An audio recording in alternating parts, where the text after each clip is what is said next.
Hello and welcome to Twist List. Today we are looking at Top 10 Reasons the 18th Century Was Awesome. When we think of the past, we tend to either romanticize it or flat out abhor it. Apparently none of us could feel comfortable living in a time when the internet was a type of fishing tool. Also, the old days featured a touch of misogyny and a good dose of slavery, as well as completely lacking electricity, but there were plenty of awesome things back then which definitely made up for the downsides.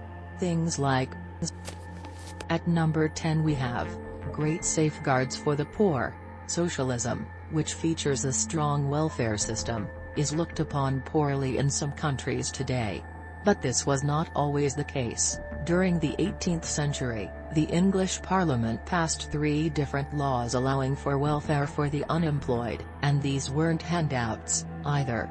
The Workhouse Test Act allowed people who were poor to receive aid, provided they would try to find a job.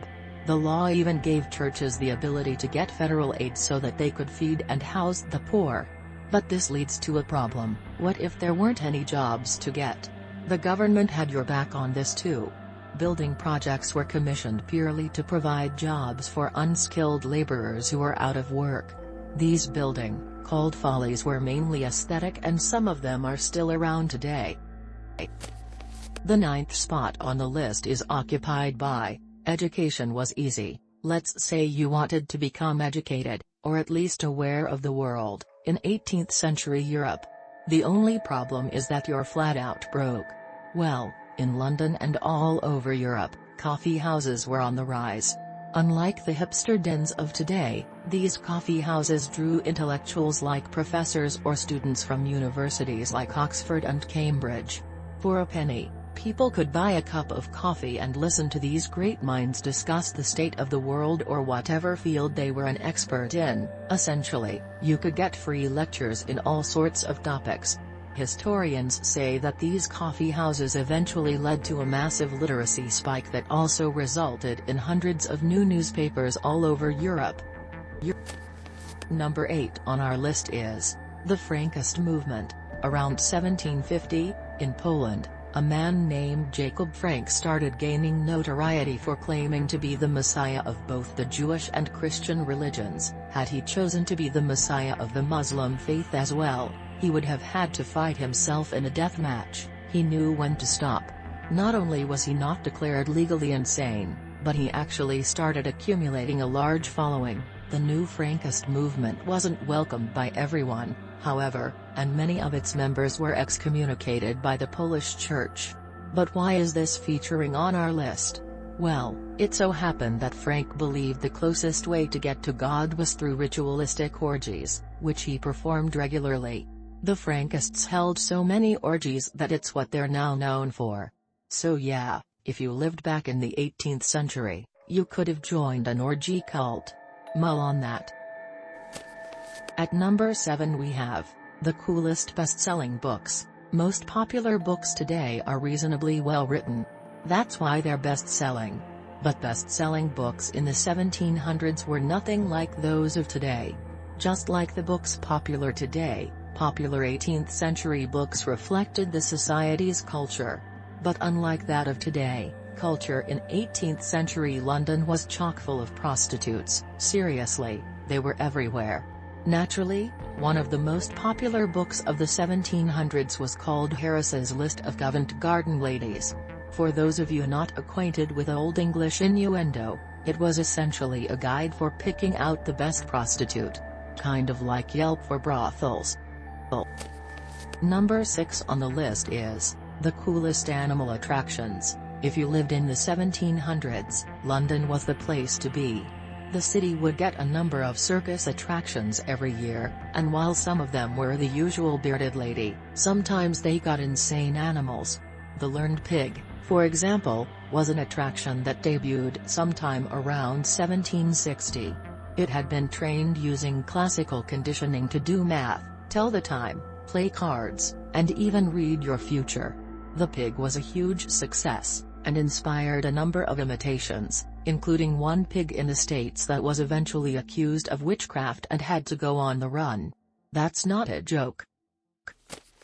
The fifth spot on the list is occupied by, people wore sunglasses. You can pretty safely assume that people hundreds of years ago didn't exactly dress in denim and leather jackets. That fashion style is reserved purely for the world in which Mad Max exists. But one thing they did wear, oddly enough, was sunglasses. James Askew initially thought his invention could be used for corrective purposes, as actual glasses. But when he realized that tinting the lenses didn't exactly fix your eyesight, he gave them out anyway.